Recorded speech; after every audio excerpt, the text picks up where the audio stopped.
Bir sabah uyandığında gökyüzü çok daha net görünseydi. Ama kuşlar ötmüyor, rüzgar esmiyor, nefes almak zorlaşsaydı.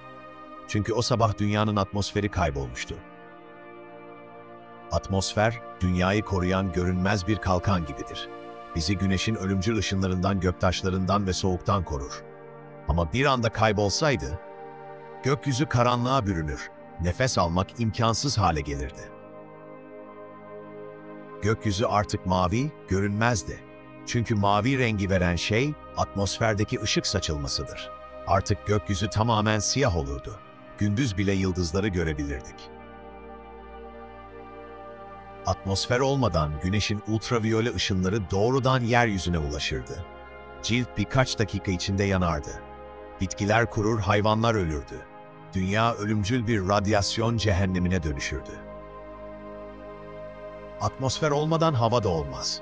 Yani ses tamamen kaybolur. Bir el çırpsanız bile hiçbir şey duyulmaz. Ayrıca basınç sıfıra indiği için insan bedeni birkaç saniye içinde patlardı.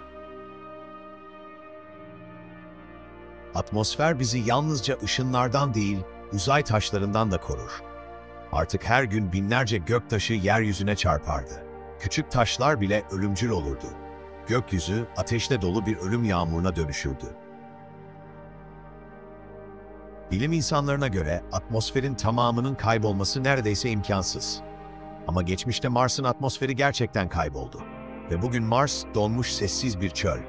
Yani bu senaryo bir gezegen için hayal değil, yaşanmış bir gerçek. Atmosfer sadece nefes almak için değil, yaşamın ta kendisi için vardır. Onsuz mavi gezegenimiz ölü bir taş parçasına dönüşürdü. Peki sizce, insanoğlu böyle bir dünyada hayatta kalabilir miydi? Bu tarz içerikler için takip et.